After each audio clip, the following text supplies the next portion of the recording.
Nothing scares me more than bright lights. But it also gives me the comfort of anonymity because I can't see any of you. I'm a radio personality. Not a personality, I'm a radio host, so I don't really see my audience usually. So this kind of works out. So let me start my story by saying that I'm no monk that sold his Ferrari. I'm just the punk that got his BMW repossessed because I couldn't make the payment. At some point in my life, I eventually bought a caravan and began driving the world. But life has a way to put you in places, and you just have to make the best of it. I came from a very privileged background, like most of you. Lived the life only because my father was a soldier, and as an officer in the Indian Navy, we had everything going for us. We just didn't own anything, but we lived the life of a millionaire. Then, as fate would have it, I was transported into another country, America, because I was chasing the love of my life, a girl. That didn't work out, so I just stayed on. I went there to study, to become pada likha, because my father-in-law to be, the one I thought would be, needed somebody with a master's degree, and I was just a BA. So drifting is actually an art. Most people tell you vision, focus. I just like to be like the waves, like the wind, like the cloud. They're all drifting. But there's each one of them helping the other drift. Without the wind, the clouds cannot drift, or the waves cannot be. So there's merit in drifting. We all know as drifters that we're going in a direction. We just don't know where that is going to end. And therefore, we enjoy the journey. As they say, safar hi manzil hai. I didn't have a goal. I just knew in the back of my head I'm going to be famous. Obviously, the first thing to do is to become a Bollywood actor, because that's all we think. That's all. There's no other fame other than Bollywood. So I did try my hand and went for a screen test when I was 16 in Thakur Ka Bangla out here in Mud Island. I grew up here. I passed the screen test. I said, this is it. I'm on my way. And I usually talk about this story and tell people, hey, as luck would have it, I was looking at my bad luck. The producer of that movie died. And I'm thinking I was unlucky. That's how selfish we have gotten. Well, fast forward. I finished my master's degree. I went to America at the worst possible time when Bill Clinton became president. Not because he was president. It's just the time. Recession. And I was not the right color. I didn't speak the right way.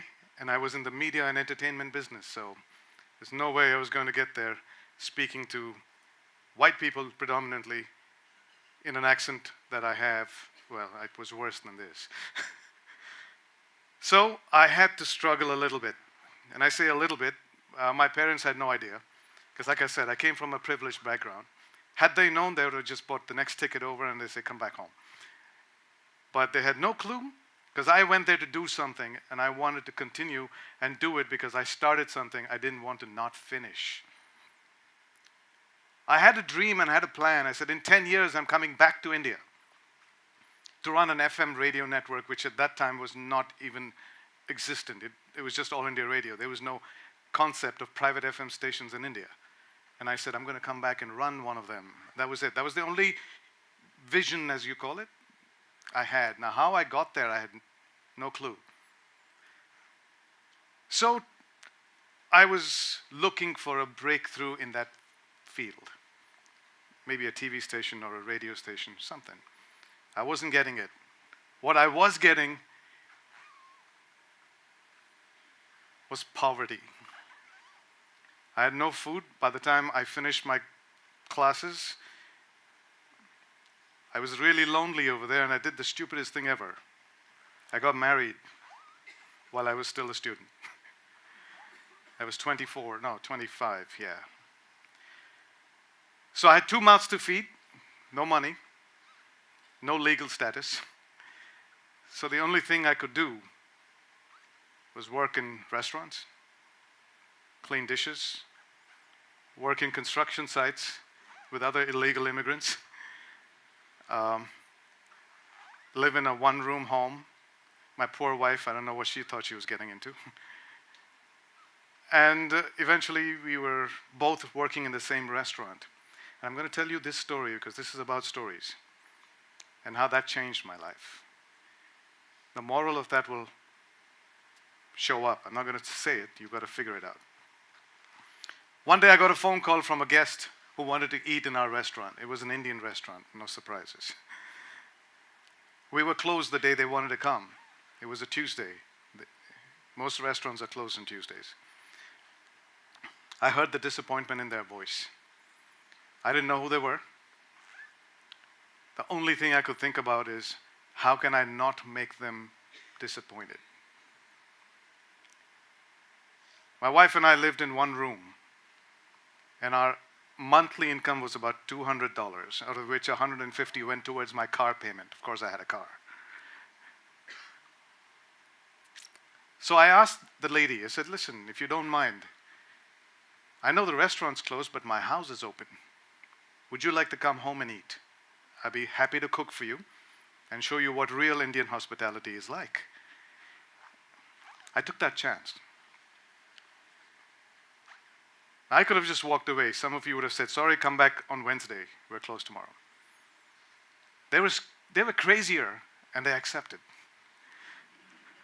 I'm like, wow, now what do I do? So that's why I say, be careful what you wish for. You may get it. They asked me how much I charge. And I'm like, no, Indian hospitality, we don't charge our guests. And inside I'm thinking, what are you saying, Anil? This is your weekly grocery here. But I resisted the temptation. They showed up. I didn't know who was coming home, right? It was guess who's coming for dinner kind of thing. They were a white couple, middle-aged, 2 young boys as children. And we had a great time. We cooked. We spoke about all kinds of things. I told them about my hard luck story of how I'm trying to get into the field of radio and broadcasting and television, or whatever I could get my hands on. And he was talking about how he was consulting around the world, building this, building that, and I couldn't figure out what the heck he really did. Finally, before he left, I said, listen, Arthur, his name was Arthur, what do you do? And he looked at me straight in the eye and said, Anil, I'm Arthur Holt, and I am the owner of Holt Radio Corporation, and I own 14 radio stations. What do you think was happening inside? It was like Diwali all over again. But of course, I kept my composure. I was playing it cool. I'm like, oh, that's nice to know. And then he was like, here's my card. If you need me, call me. I'm like, yeah, I'll get in touch. I was a little too proud then. I was looking in the want ads a couple of days later. Usually that's what I was doing to get myself a real job. And I found local radio station looking for entry-level, part-time, minimum wages kind of job. I'm like, I'll take it. So I went. I got hired. They said, you're overqualified, Anil. You're a master's student. I said, no, technically I haven't done my thesis. So I'm still a BA. You're hired. And I started. 3 days later, who do I see in the corridors of that radio station? Arthur Holt. He had no idea I got hired in his station. I had no idea that was his station. And all he asked me was, Anil, is this what you call karma in your culture? And that's what this story is about, is you put yourself out there. Only then will life come to you. Don't throw away some of the chances. Take a chance in life. And it was never looking back since then. I got my first break into a radio station in America, and in America I had a career, radio, television. And then I came back to India 16 years later, it wasn't 10, as the CEO of one of the private FM radio networks that was owned by India Today. It was called Meow FM. I was 5 years too late with my 10-year goal, but it was there. I made it. My co-founder of Radio Wala made it happen for me. But then that was a career. I evolved as I drove through life. I keep making driving references. And then another life event smacked me in my face. My brother, who's a neurosurgeon, saves lives every day. He's a year older than me, came asking, and we shared everything in life. He came asking, hey, listen, bhai, can I have your kidney?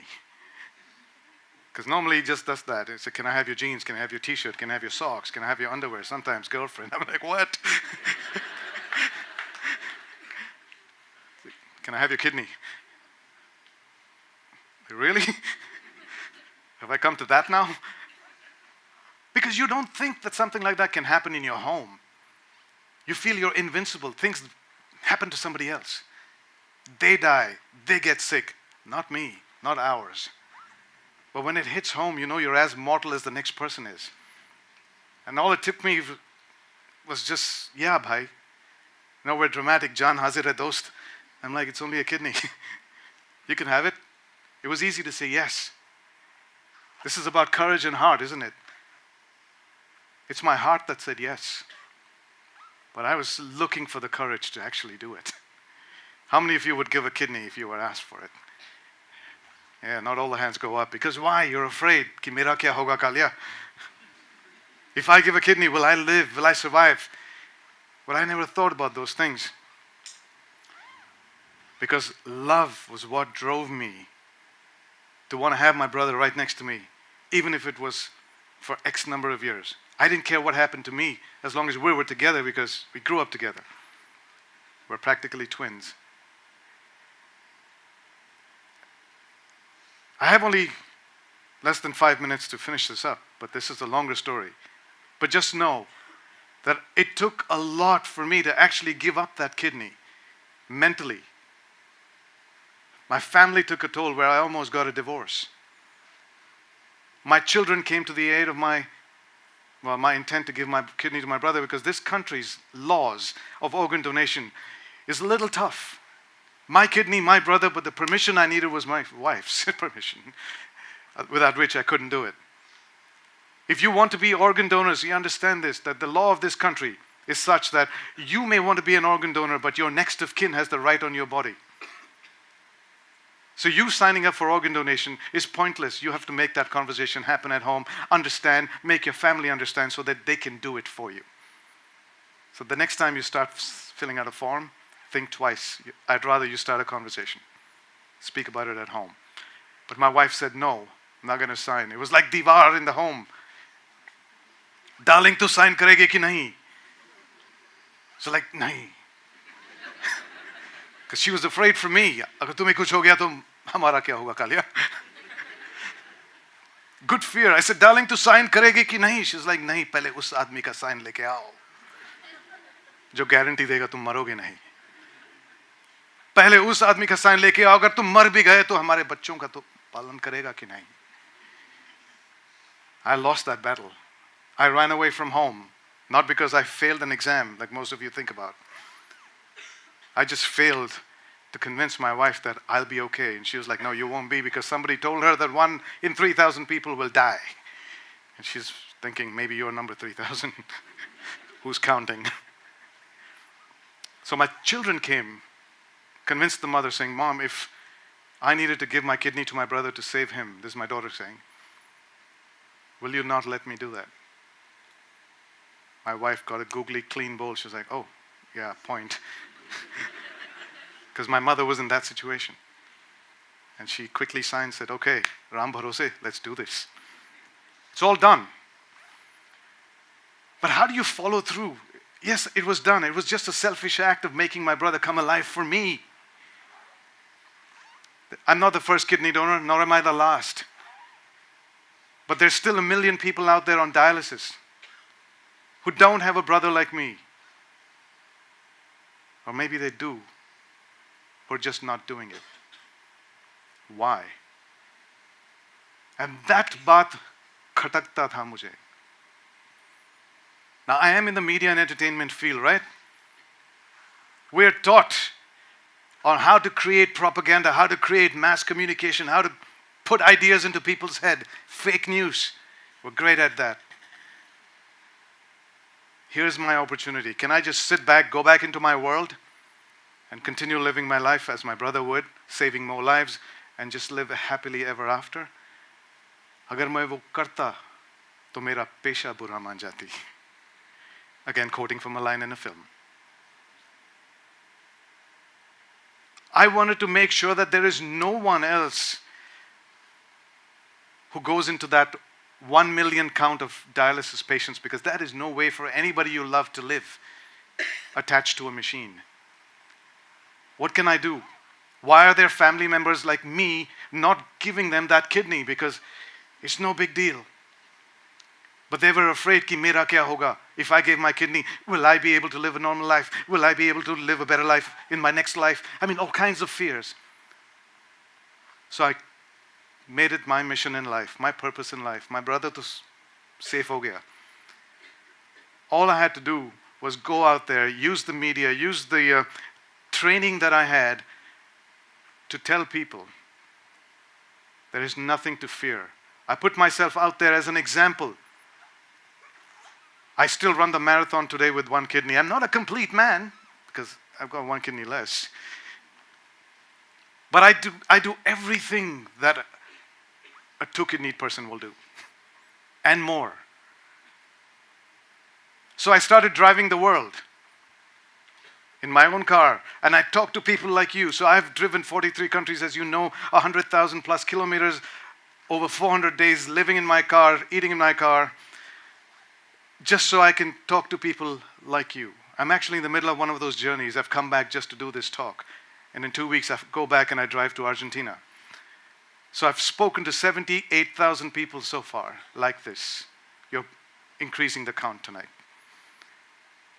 Also that somebody else's brother or sister or mother or auntie do not have to go into that dialysis world, so that somebody is there who says, yes, I can go give my kidney and still live a normal life. I don't know which one of you is going to have that opportunity, and I call it an opportunity to save a life. And I want you to take it. Because your life is going to be not just one. Like me, you will start living 2 lives. Mine and my brother's. Organ donation is a gift of love, not a life. We all believe that life givers are our parents. But I want you to leave this room thinking that a life giver is not just a parent. It's every one of you, because we are all going to die. Good news. The one thing we all have in common in this room, we're all going to die. The other thing we have in common is we don't know when. And the third thing we all have in common is we can all live on in someone else. So please start conversations at home. It could save a life, sometimes your own. Because the only thing that can save a person who is lost in this world is the one that finds a purpose in it. As I found mine. I am trying to tell a dying world that he still lives through our organs that will give life to somebody he cannot save. We can. Please follow my journeys on Gift of Life Adventure on Facebook, Twitter, Instagram, YouTube. And if you have any questions, if there's any way I can help you in the future, I hope you never need my help. Think about me. Because I have helped some people fight cases in the court and got them transplants. Because the laws are very tough, and I'm trying to change the laws. And we're getting close. Thank you for listening, And don't forget,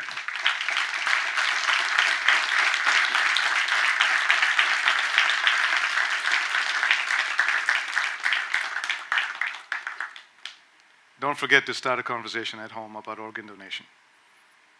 And I hope you all live long and healthy lives. The reason I talk to young people about this is not because I want your organs. It's because you have the legal right in this country to decide for your parents. And as nature should have it, they should go before you. And when they do, you're going to be called upon and asked, would you like to donate their organs? And that's the best way for you to have them live on for you. So make that choice. Thank you.